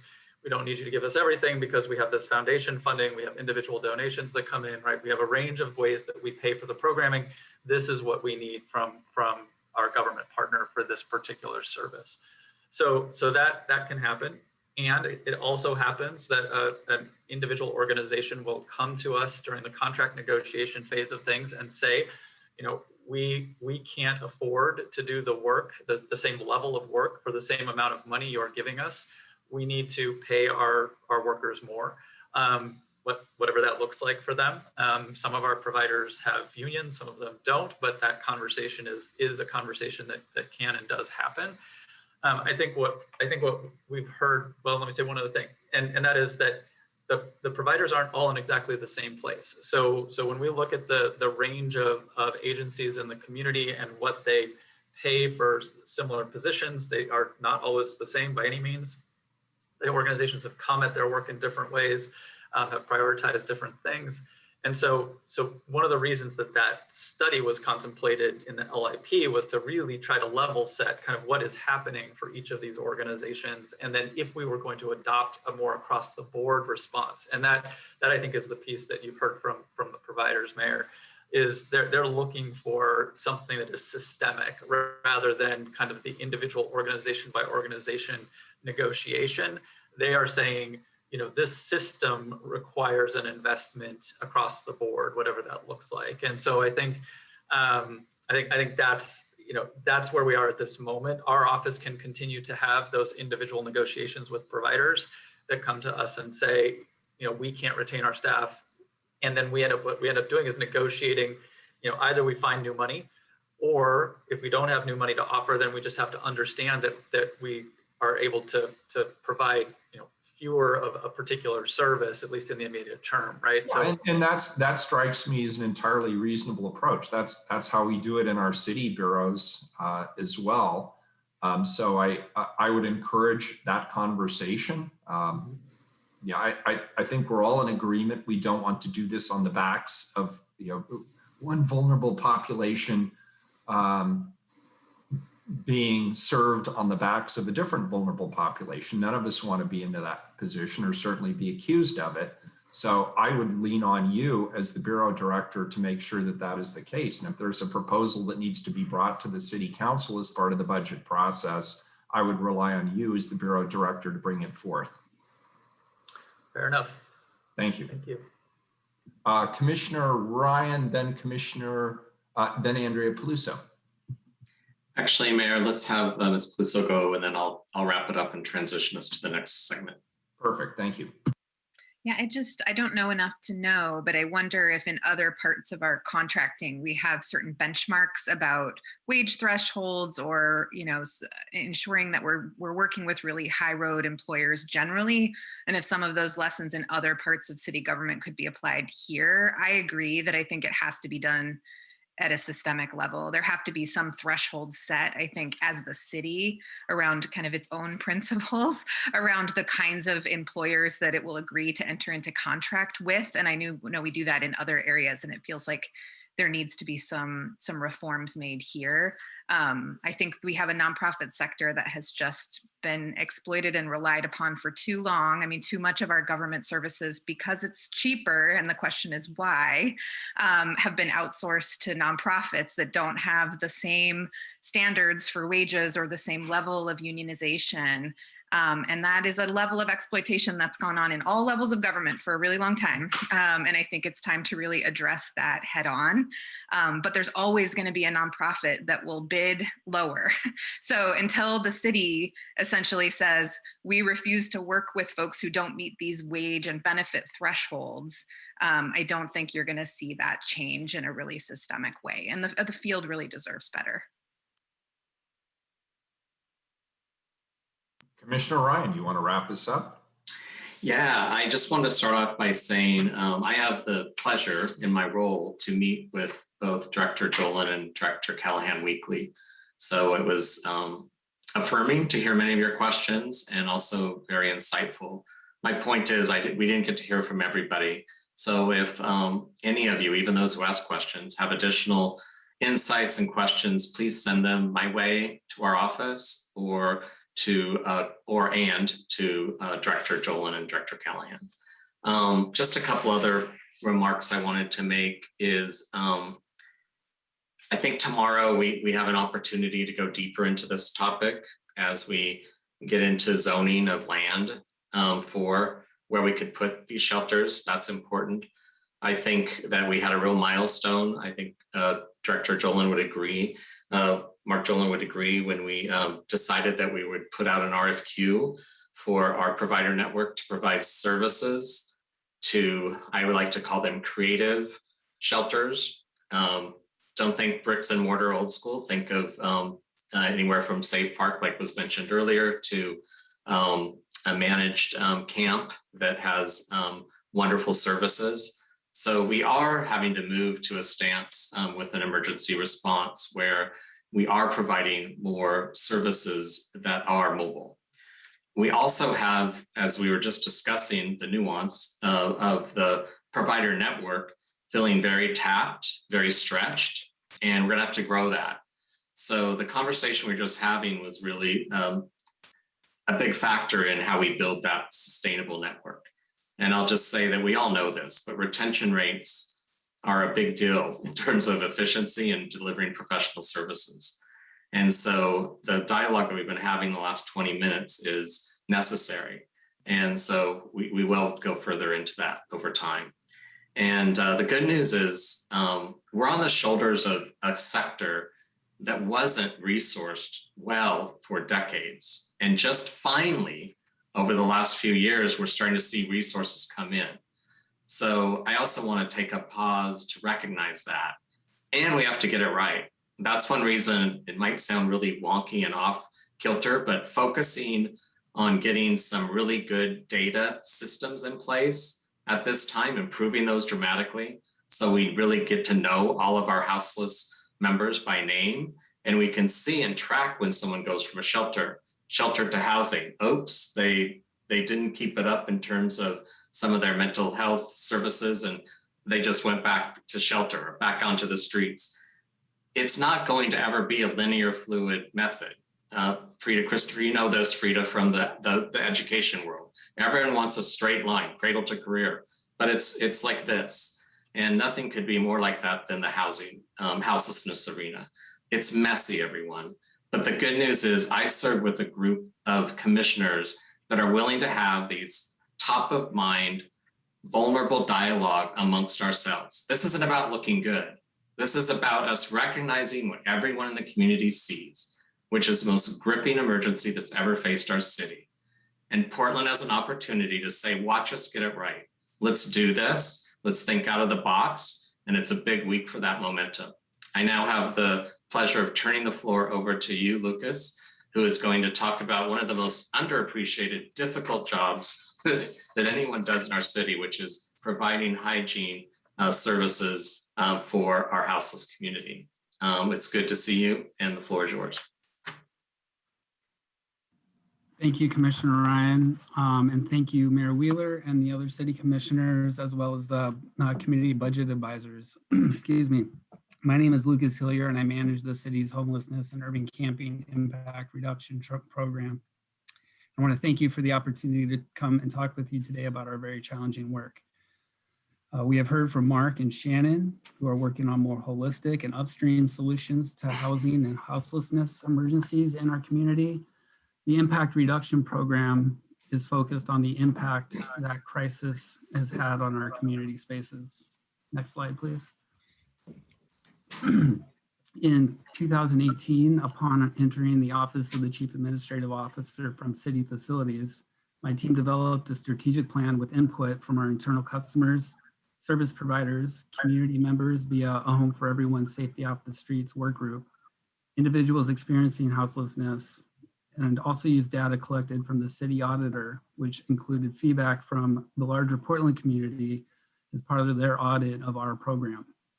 We developed and articulated a program mission, which is to work for all Portland community members to reduce the impacts of unsanctioned camping within the city of Portland through responsive community education, collaboration, and coordination with outreach service providers and risk mitigation. Our vision is to achieve a community where everybody has a safe and lawful place to sleep, access to basic hygiene, and public sanitation standards are maintained. I'm going to read through our guiding principles as a program, which are: 1, to recognize and honor the inherent value and worth of all humans, regardless of economic status, ability, age, race, religion, sexual orientation, or gender identity. 2, to employ the principles of harm reduction to reduce the impact of houselessness on housed and unhoused community members and Portland residents. 3, to effectively communicate the protected rights of unsheltered members of the community, the nuances of homelessness, jurisdictional authorities, and the options available to our program for housed and unhoused Portland community members. 4, to cultivate transparent relationships with social service organizations. And 5, to provide responsive, thorough, thoughtful, and equitable service to our internal and external partners. And finally, through this process of engagement with community partners, we set out to achieve 3 strategic goals, which you can see on the slide. On the right, you see one of 130 portable restrooms with internal hand washing sinks that we place throughout the community. On the left, you see one of our outdoor social distancing shelters that we helped create. Next slide, please. This infographic on the slide shows the process of receiving reports and concerns from the community. We hear from about 1,000 people each week. After those reports are deduplicated, we are able to collect camper identified garbage and perform risk assessments at about 350 to 400 different locations around town. We then decide what steps to take based on those assessments. In 2017, the Impact Reduction Program developed a 2-tiered intervention approach utilizing Central City Concerns Clean Start program. This homeless to work program allows us to remove trash and debris while being less intrusive into the lives of individuals living in those spaces. From its inception, this program's core function has been to provide campsite cleanup and removal services for the city's 4 property owning bureaus: transportation, parks, water, and environmental services rather. In 2014, the city was involved in a lawsuit that set rules on how the city notifies individuals at an encampment of its intention to clean and remove personal belongings from a location, thereby giving individuals an opportunity to relocate their property elsewhere. It also set out protocols on how to store personal belongings while establishing a process that allows folks to retrieve property that may have been collected. This process has since been enshrined in the state law. Next slide, please.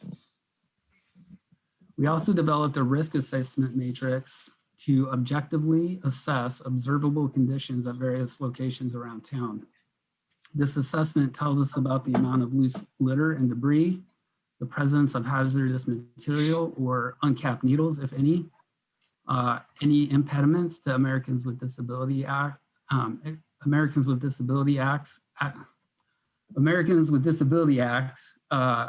accessibility requirements. That was a tongue twister for me, I apologize. And proximity to schools, parks, the size of encampments, among other metrics. We use this information collected to inform our decision on how to proceed. Next slide, please. On this slide, on the upper photo, you see an example of an encampment that did not meet our thresholds for campsite removal. And down below, you see 2 examples of encampments that have. Notice the blocked sidewalk and the debris field. Next slide, please. Here's a visual representation of how we receive this information and how it also helps to show the scope of the issue across the city. The different dots represent risk assessments collected by Clean Start over the last 10 days. The green dots are locations where campsite removal thresholds have not been met and where Clean Start will continue to work with folks to remove trash and debris and offer other impact reduction services. The orange and yellow dots are locations that still do not meet thresholds for removal, but are trending in that direction. The red dots are locations where campsite removal thresholds have been met. 85% of the locations we visit in a week do not meet our thresholds for removal at the time of the assessment. Next slide, please. As you are all aware, in March of last year, the Impact Reduction Program ceased campsite removals altogether in response to the pandemic, and guidance issued by the Center for Disease Control and Prevention and our local Multnomah County Health Department. Full site removals completely ceased from March until the end of July 2020. Despite our best efforts and redirecting all of our contracted cleanup crews to visit various encampments several times a week to assist with trash, debris, and bio-waste removal, we observed a dramatic increase in the number of very high impact encampments throughout the city, as well as an increase in the cost to manage these spaces in this way. Our program continues to respond to campsite reports and have throughout the pandemic. We have averaged 650,000 pounds of garbage removed from areas in the community. Still, we've also seen a dramatic increase in the amount of trash from various sources in every neighborhood citywide. We have learned that the longer that a high impact encampment remains in any given location, the higher the cost and time it takes to fully remediate that area. And that increase is exponential. We anticipate 18 to 24 months of focused hard work to get back to pre-COVID conditions. I initially put the public feedback section on this slide as a joke, but decided that I wanted to leave it on here to briefly talk about the very emotional space me and my team work in. There are some in this community who feel very strongly that there is never an appropriate occasion where the city is justified in its decision to post and remove an encampment no matter what. And these are very strongly held beliefs. There are others who feel just as strongly that it is an abject failure of local government to allow people to live in tents set up near schools, parks, neighborhoods, local businesses, or protected natural areas. Those feelings of frustration have only intensified over the last 6 months. Next slide, please. The Impact Reduction Program navigates this terrain while serving as a bridge to various entities who play a role in our community's response to these challenges.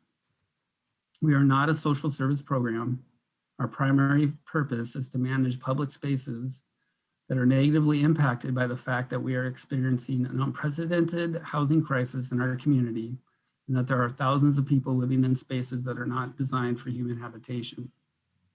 We have established collaborative, transparent working relationships with social service agencies to ensure that our actions do not impede their work. That coordination takes place daily through phone calls, emails with our partners in the field, and also on weekly service coordination calls facilitated by the Joint Office of Homeless Services. Next slide. In the fall bump, the Impact Reduction Program received $800,000 in one-time funding to focus on trash and hazmat removal in the downtown core.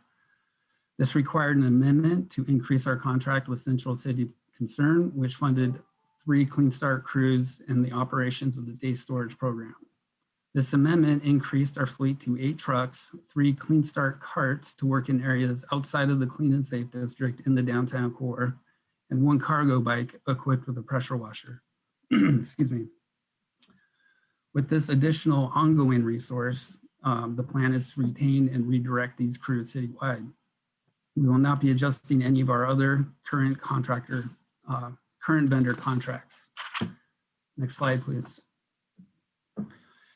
At the onset of COVID-19 shutdowns, grocery stores were no longer accepting bottle returns. This limited the number of locations where people could turn in bottles. partnering with a community organization called Trash for Peace, and with resources from the CARES Act via the city's Emergency Coordination Center. We were able to stand up 3 bottle collection centers around town called the People's Depot. The Oregon Bottling and Recycling Cooperative has since taken over funding of this project. But through that work, tens of thousands of dollars has gone back into the pockets of individuals who rely on bottle returns as a source of income. It also provided low barrier employment opportunities for individuals living outside who wanted to spend some time sorting through the recycling. Building on that relationship and this low barrier employment model, we have expanded our efforts to include paying folks to assist the city in the citywide cleanup effort. Trash for Peace and Ground Score PDX are smaller organizations, and we're excited to use these new additional ongoing resources to build capacity within those orgs, provide proof of concept for the low barrier employment opportunities for community members experiencing houselessness and housing insecurity, while also creating a template for other organizations with a similar employment model to join in that effort. Next slide, please. And yeah, that is my presentation, and I'm more than happy to answer any questions that anyone has. Lucas, colleagues, any questions? Any of our budget advisors have any questions? Lucas, I just want to say again, I think you're a saint. I think the team that you've assembled does fantastic work. It is truly difficult. It is truly thankless. You've done a fantastic job of describing it, as always. Thank you. Commissioner Hardesty. Thank you, Mayor, and thank you, Lucas. Lucas, I am curious as to how do you see your work changing as we start lifting restrictions and more people are out and about? What's going to be different as we move into this post-pandemic world? Thank you, Commissioner Hardesty, for the question. We've been working with the Multnomah County Health Department to really drill down on the kinds of things and encampments that keep them up at night. Some of those being Shigella, hepatitis A, things like that. And so working with them and the navigation team and other service providers, trying to get ahead of some of those other public health concerns that arise at some of these encampments in a way that is compassionate, but also allows us to achieve our goals to try to clean the city up a little bit. I think there's a lot of work that we can be doing over the next couple of months that would not require anybody move from a location, right? If you look at certain areas around town, and I think we'll call that the low-hanging fruit, and I think we're going to go after that first. That sounds good to me. And I also think that there might be some opportunities, as you said, about low barrier employment opportunities. I think there are a lot of people that would work if given an opportunity. So I look forward to seeing how that plays out as we move forward and how we can support you in that effort. The changes that we're going to be talking about starting this week around land use, I think gives us some real opportunities to give people the tools to be successful. And I just wanted to say the 2 deaths by fire this week, both were related to failed systems of community support. One, a person died trying to keep warm using a propane tank in a camper. And the other one was someone that was suffering mental health issues and actually made his apartment blow up. And so as we think about what we're reading on the news, underneath the news headlines is really the story of our failed systems and how we continue to fail people. That gentleman who blew up his apartment, the neighbor said we kept trying to get him help. We kept trying to connect him to community resources. And at the end of the day, he lost his life because he was not able to get the support that he needed. So I just want to remind people that behind all these stories are people, and people are struggling. And both of these stories are stories of people struggling because of our failed systems. Thank you, Commissioner Hardesty. Kevin Rogers, then Frida Christopher.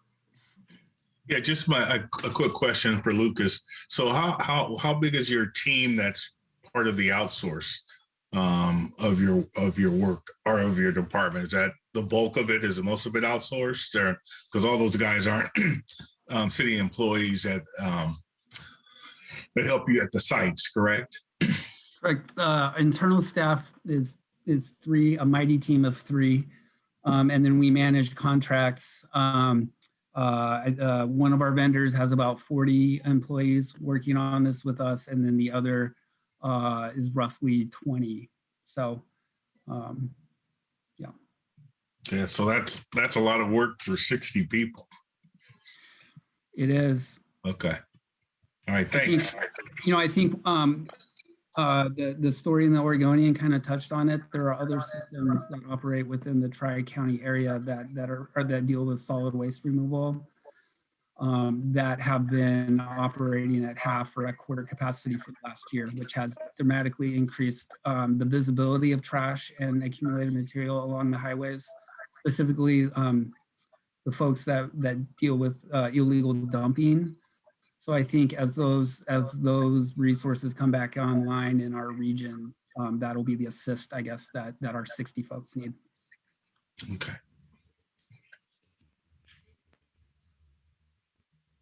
I guess I'm next. A question in regard to cleanup, because you mentioned your focus on schools and parks. Schools are opening up here in a couple of weeks. And are you planning to, because I know over the years I've had some horrendous complaints by neighbors next to one of our middle schools about camps there and needles and et cetera. And the administration and custodial staff would have to walk the grounds to pick up needles before school started. Are you planning to do some intensive work? And it doesn't mean there needs to be cleanup, but just checking so that our schools are safe for the students to walk to. And then, Mayor, at the very end, because I have a budget comment to make at the end when there's no more questions. Thank you. Sure. Just remind me if I forget. Okay, Frida. Next up, Terry, and then Ryan. Frida, thank you for the question. We are paying close attention to the reopening of schools. I believe that is on the 15th-ish of April. There are already some private schools that are doing some limited stuff, and Katie on my team and the navigation team are trying to time our actions in order to make those school operations flow successfully.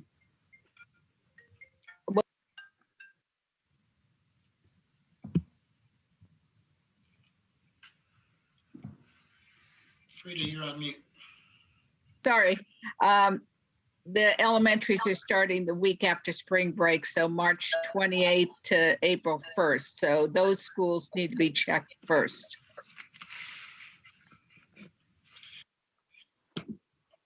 Lucas, I also want to commend you for your work. So important. But I want to ask a question or point out that it seems like managing cleanup is a different job than managing campsites, and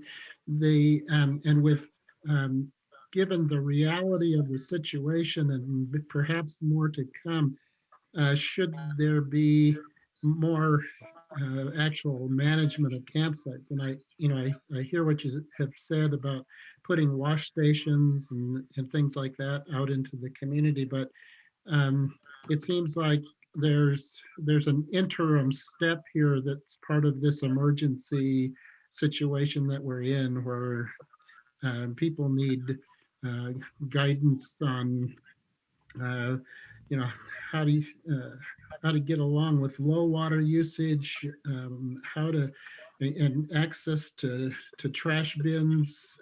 It seems like a lot of the cleanup could be mitigated if people had the tools and resources to take care of some of that.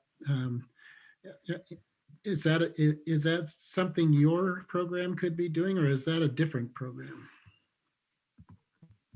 So I think we do that in some respects in a combination with the work that Central City Concerns Clean Start folks do. Most of those folks have lived experience with homelessness here in the city of Portland, and so are pretty familiar with some of the dynamics in those spaces. And they are able to work out days and times where they can come assist in picking up garbage. And I think the other piece of that is the work that we're doing with the navigation team out of the joint office. So with the navigation team will go into some of these larger and more high impact encampments and work with folks for an unspecified amount of time to try to help individuals figure out what could be done to either reduce the impact of the space that they're in, or find other places to reside. There's a whole set of really challenging politics when it comes to providing dumpsters and portable toilets at each and every encampment around town. And so yeah, I'm gonna pass that question off to our elected officials. Thank you. So is PBA and Clean and Safe doing their job?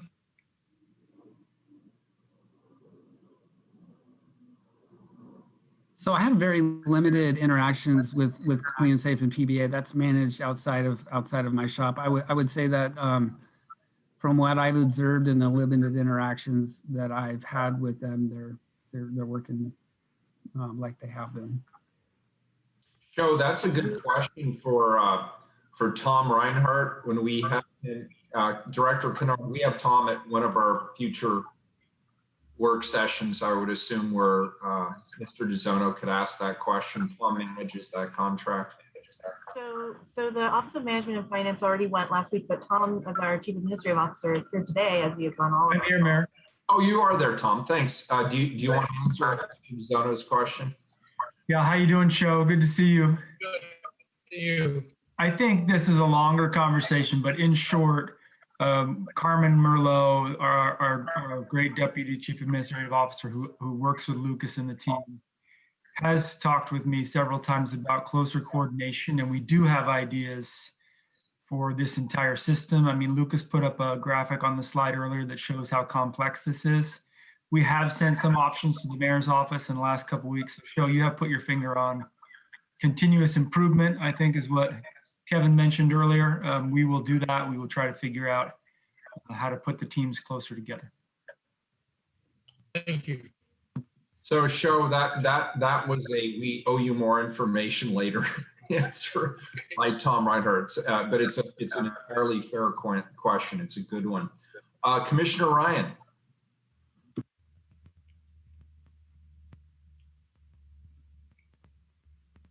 We'll do Frida first and then Commissioner. Oh, I was on mute. I just want to start off by saying, Lucas, I'm just really impressed with how thoughtful your team is when you are, the possessions of our houses community they're very precious. And many times people assume it's garbage, and it could be in that plastic bag is their only photo of their mother, is only photo of a loved one. And I just want to say that it's been really heartwarming to notice the thoughtfulness that you and your team go into the work that you do.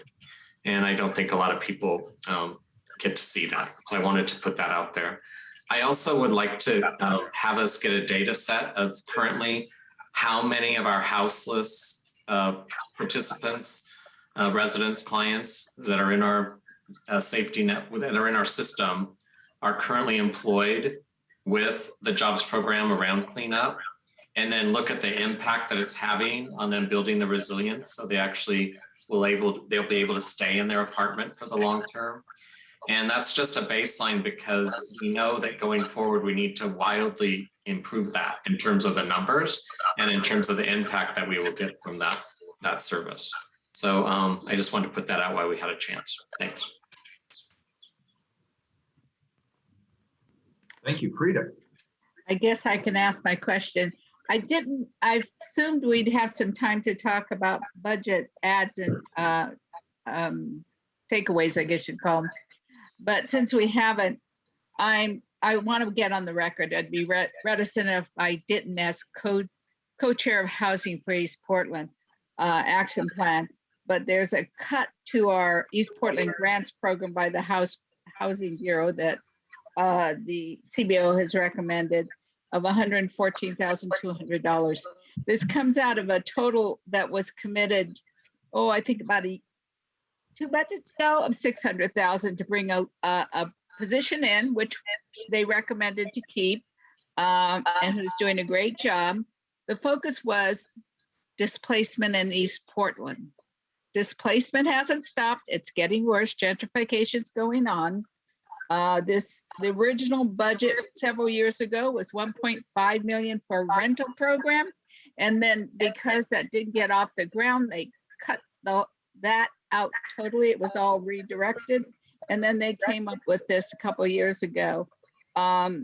If I look at the total percentage decrease, and I can understand a 5% decrease, but it's a 20% to that program. And if your focus is anti-displacement, you know that East Portland is having significant displacement issues, then this is not a place to make a cut. I'll be bringing it to the EPAP group. You'll probably be getting a letter from us being against this type of cut, but I just felt it was important to get it on the record. Great, thank you. All right, so look at this. We're on time. I don't see any more questions. Commissioner Ryan, do you want to have the last word, or should we send it over to Director Kennard for the last word? I pass it off to Director Kennard, and we're excited to adjourn, I'm sure. So our next convening will be on Thursday, talking about community safety. All right, excellent. Thank you, everybody. Great discussion as always. Enjoyed it. Thank you. We'll see you next time. We're adjourned.